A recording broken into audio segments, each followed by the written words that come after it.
Unfortunately, we're into the realms of mission creep now, because I've got the junction box off to turn it upside down and virtually nothing seems to fit the correct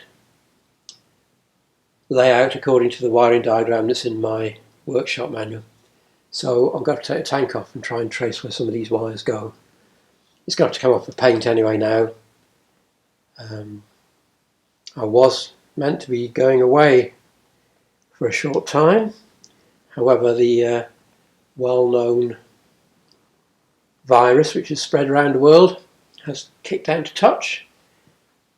So I might as well just get the tank off and paint it. So this bib, which disguises the central part of the tank, wasn't buckled at the bottom. It's broken, so it just pulls off. I'm not sure how they're meant to come off. Presumably there must be another attachment at the front, but that's not on mine. So the next thing I'll do will be disconnect the fuel line and drain what fuel's in the tank. I'm not convinced there's a lot, but that's what we shall do next. Right, we have the butterfly type tap, which I wasn't entirely sure was original when I first saw it, but I think it may well be the right type. I'll have to investigate further because I have seen reference to butterfly type. So there is a clip there which I'm going to undo, drop the hose, drain it. There's an aftermarket petrol filter tucked away in there which I'll have a look at as well. So I'll do that and then bring you back to the front pipe because there's nothing very much to look at really. I'm just going to undo that and pull the pipe off and drain it into a container, drain the fuel into a container. Right, next up, at the front, which is quite hard to show you in a minute, it's a link pipe rubber which goes between the two halves. This one's actually touching the rocker cover, which I'm not very happy about. I'll have to think about something better than that when it goes back on. Either a piece of armoured cable or something to make it stand up a bit. Anyway, I need to undo that, which is in there, and the one on the other side, and pop that off and I'll bring you back. I've got the cross pipe off. You can probably hear torrential rain in the background, I'm sorry about that. And then there is a mounting tab with a nut and bolt through here, which was 1/2 inch. Another one up here, 1/2 inch. Tucked away there, but top of the rocker.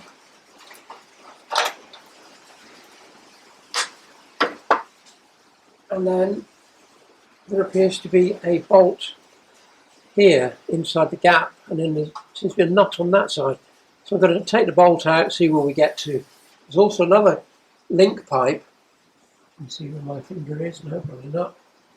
Bring it up a little bit. There's another link pipe at the top of the tank underneath this. I was hoping that would stay where it was, so I'll have to try and get at that somehow. Anyway, I'll undo this one first and see what happens. Right, loosening the 1/2 inch bolt down here allows the tank to drop over to give access to that, which is good. So now what I need to do is find my screwdriver and get that undone.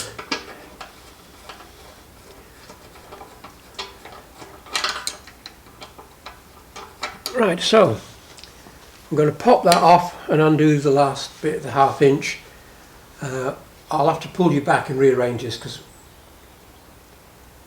space is at a premium just at the minute, so let me pull you back and see if we can go from there.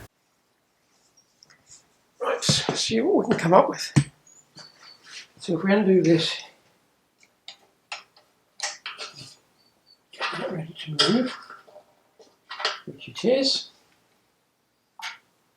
And then undo the last few turns on our bolt here. I think the tank will come up.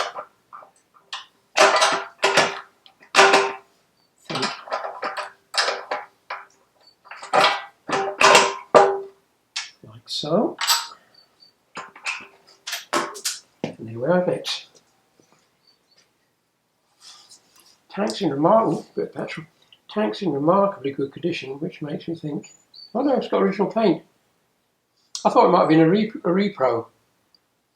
It's got the original red paint under there, which the rear mudguard had. My, fancy that. Okay.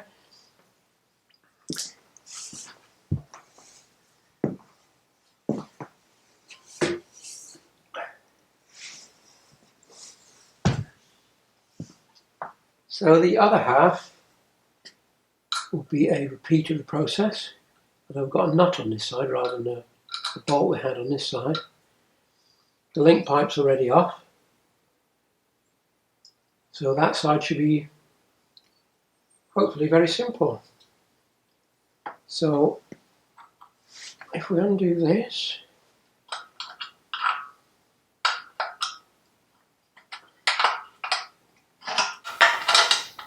I'm not going to take it right off because as you can see it's loose, so I will loosen it more and go around the other side to catch it as it comes up.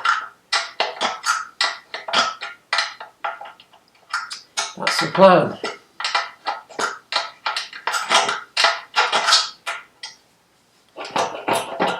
Like that. So let's see how this will go around the other side.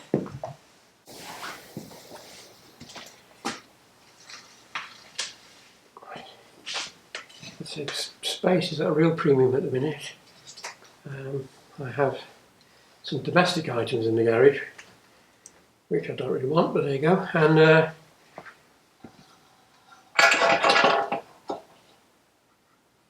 BSA is taking up more space than it should. So I'm having to work around everything.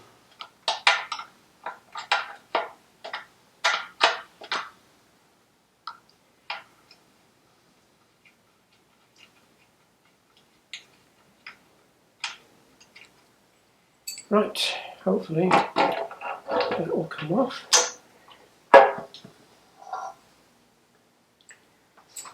Will our link pipe come through? Yes, it will. But not before I'm taking a bit of the wiring with it. Right, and the bottom one. Right. Tank off, giving us access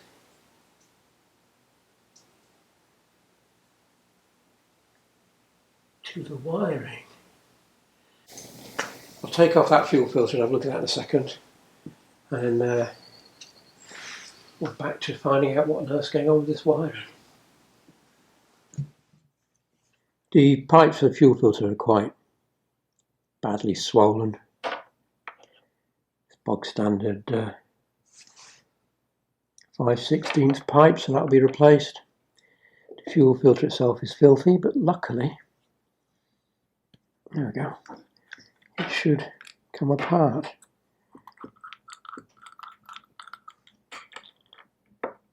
And it does. Glass bowl, clean out all that rubbish, give it all good thorough cleaning.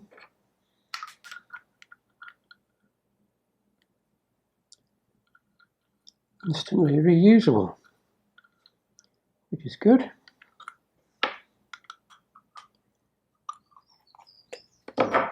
Right, so new fuel line needed. Okay, so I've been messing about with the headlight, which I've now got dipped, main, tail light, all operating off jump wires from the handlebar switch, which we know is waiting for another push button. However, nothing seems to follow the wiring diagram, and I can't make out the jumble under here as this stands. So I'm going to have to take the support plate off. I've already removed the speedo, as you can see. There's a half-inch bolt there, half-inch bolt there, and I'm assuming that nut, but I don't know. So I'll undo those and bring it back. Right, it was just the 2 half-inches.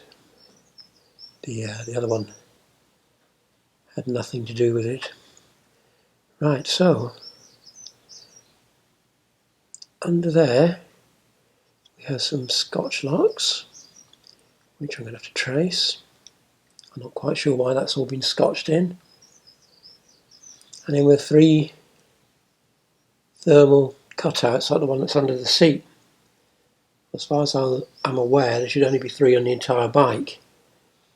And then we have a variety of loose wires. So I'm going to have to go around them all with a test lamp and see what I can find. It's all a bit of a mess.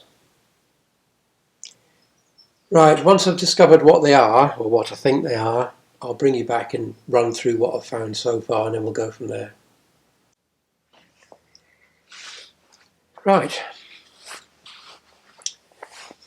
This is so badly messed about with, it really isn't worth attempting to follow the original wiring diagram because lots of it no longer applies. So I have discovered that this breaker handles the lights. The light switch was fed continuously, which would have given you, with the ignition, which would have given you lights on all the time during the day, which I don't want. The Shovelhead electrics are fairly marginal at best anyway, so I want to choose when I put the lights on.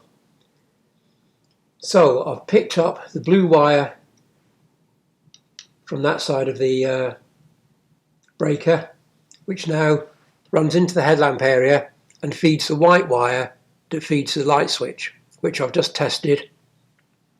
It works perfectly. I've got dip and I've got main. And then the tail light was also constantly live. I can't find even where that goes. It disappears down the back of the engine somewhere, and frankly I can't be bothered looking for it.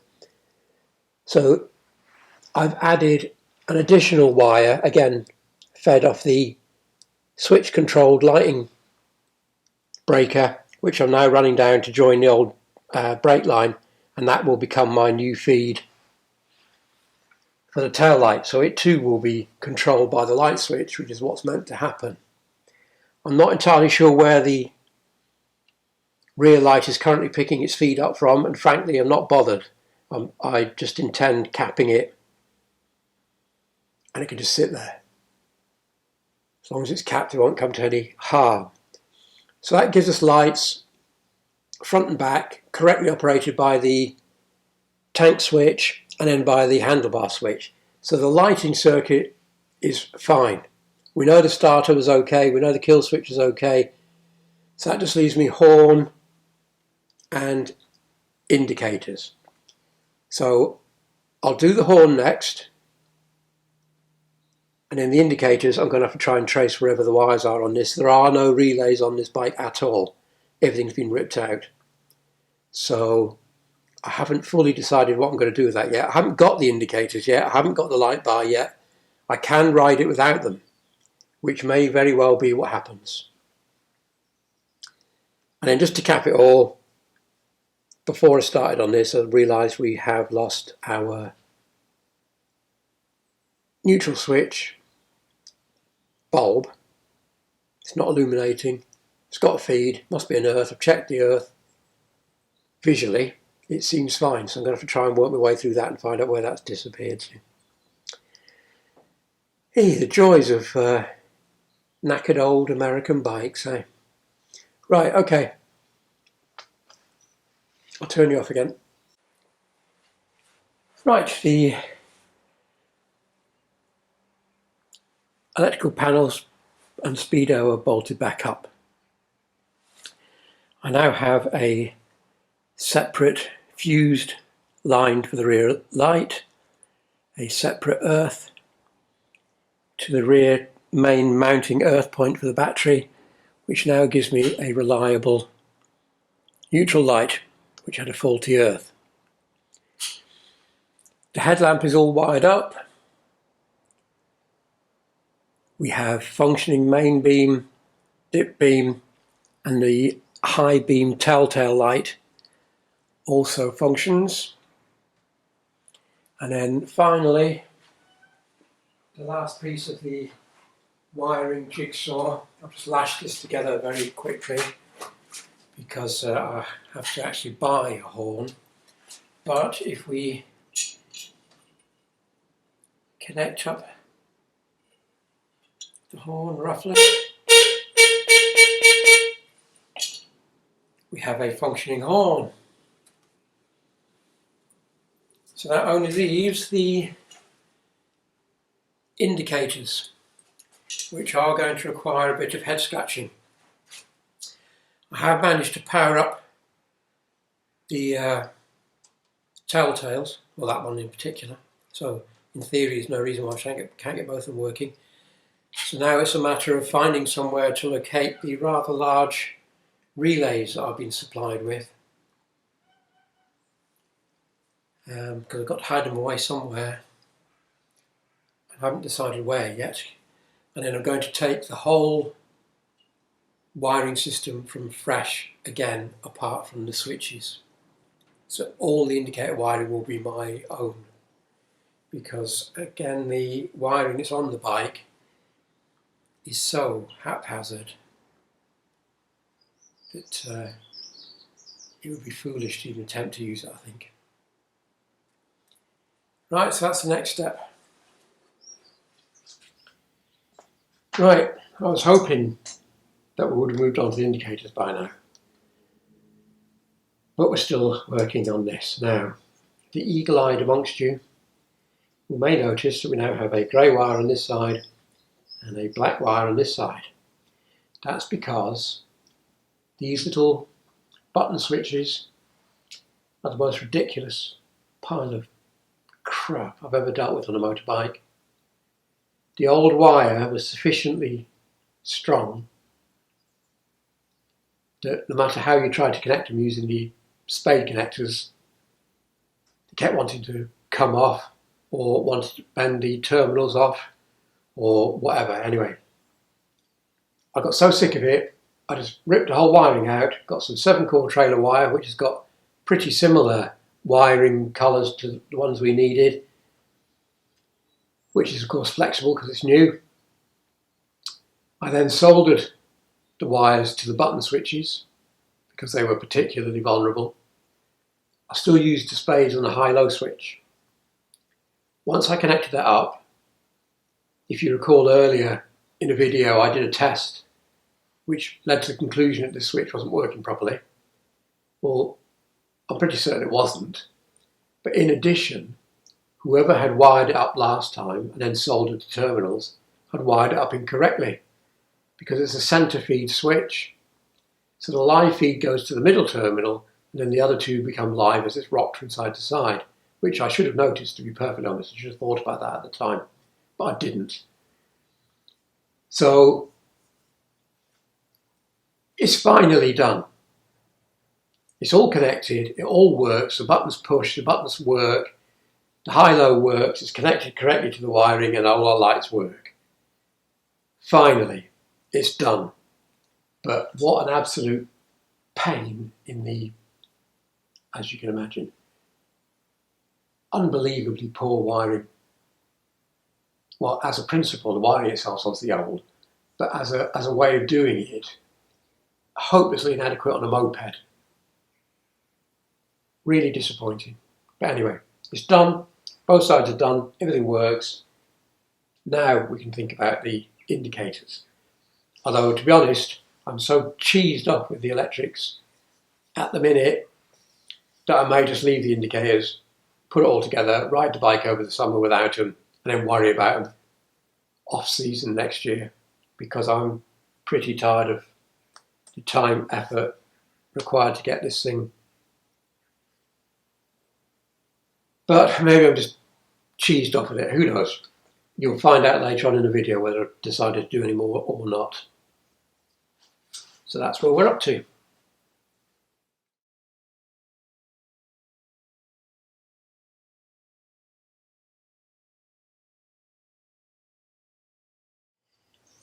Right, temporary depression over. I decided to stop moaning and get stuck in to sort out these indicators, which the last bit of the electrics to do really. So I'm running 2 separate flasher relays which are larger than I would have liked, but they happen to be the ones I've got. And with this current virus raging everywhere, my usual supplier is closed.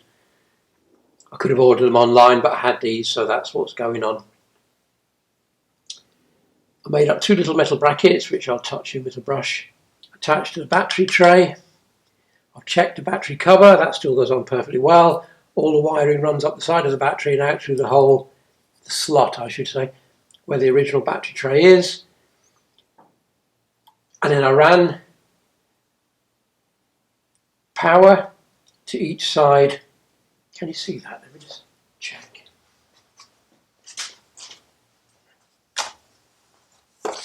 No, you can't. There's not much point me wittering on if you can't see what I'm wittering on about. Right, sorry about that. I thought I had you in shot from the first angle, which I didn't. So, there are 2 positive feeds coming from the thermal cutout switch, which was originally here. That was on the bike already. That means the indicators are permanently live, but I don't care about that because you've got to sit and hold the button down to make it work anyway, and you can't imagine I'm sitting there for 10 minutes flattening my battery, holding onto the button. And then, so that's the positive side of the relay. The other side of the relay